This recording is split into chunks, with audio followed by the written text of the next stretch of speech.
Hi everybody, this is a quick run through about what is involved in speaking on the main stage as part of the Festival of NewMR.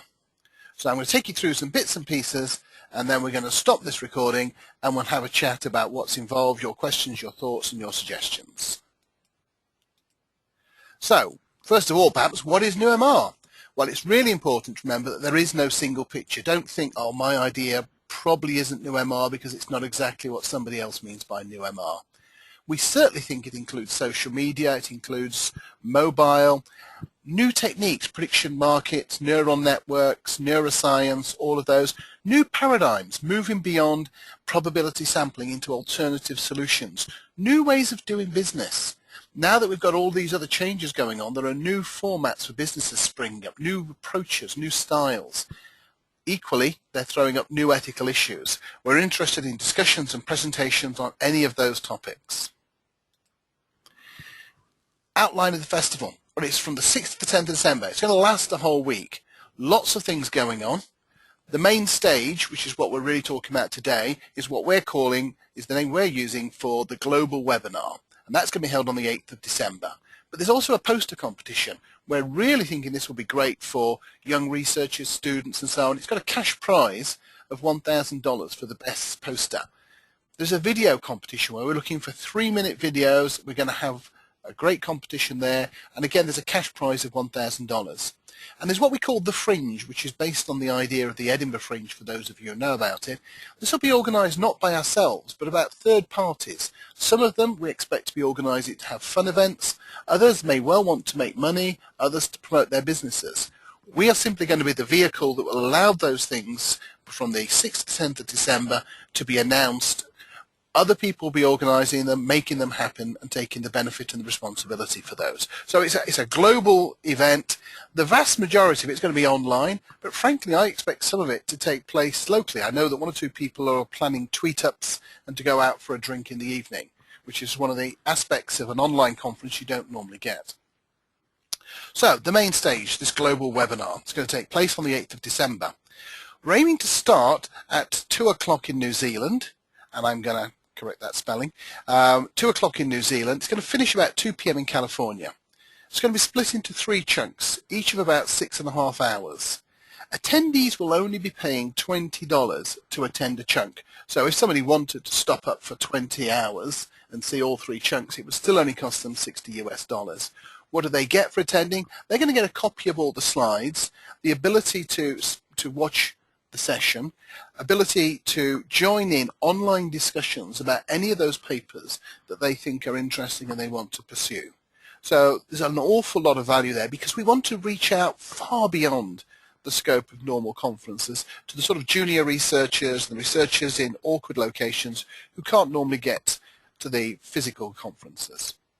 What do you need to do to submit a synopsis? Well, what I would say is the first thing is go to this address here, which is just the submitted synopsis page of NewMR, and read the synopses that are already there. You should already have some sort of idea, but they may stimulate some additional thoughts. Have a look at which of those synopses you think are the most interesting. Which would you vote for? And think about that when you're writing your synopsis. Then you click on the link and you simply submit it online. We're looking for a short, sharp title, just a few hundred words of description about why people should vote for your synopsis to be part of the main stage. How will synopsis be selected? Well, the advisory board have already selected a small number of speakers. They're there to provide a structure and 1 or 2 big names so that we get the sponsors to make sure that we can afford to only charge $20 per attendee. But the vast majority of the presentations are going to be selected by a ballot of the participants of the site. There's over 130 people already signed up to the site. We expect that number to go up. Everybody who wins the ballot will definitely present on the main stage at roughly the time of day they've asked to present. However, some of the runners-up are also going to get to present because if you're the only person wanting to present in a particular time zone, that's going to help you. So think about being flexible about your time zone when you're putting in your synopsis as well.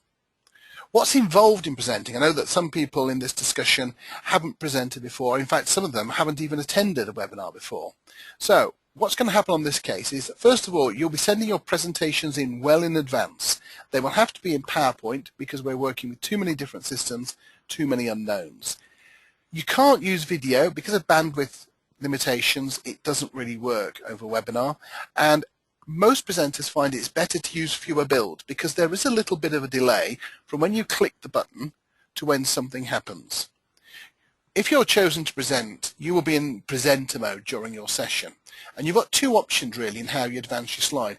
Some people are very happy saying, next slide please, or to use a subtle worded form and saying, on my next slide I'll be showing you, and the chair will just move the slide forward. Alternatively, we can pass control to you, which we will practice in advance, and you can advance the slides using your page down key.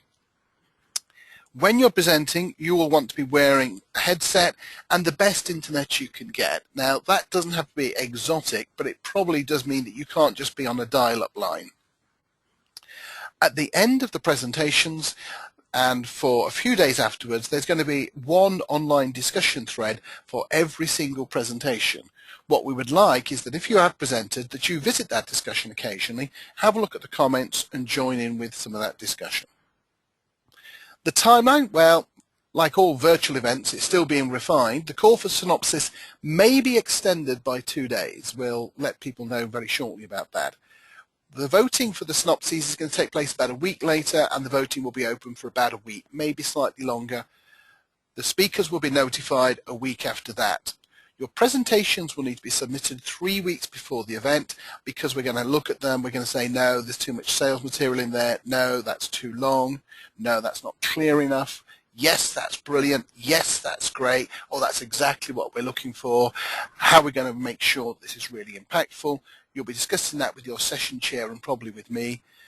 So that's why we need it 3 weeks before, and then the main stage is going to take place on the 8th of December. So I'm going to stop the recording now, and we're going to throw it open for discussions.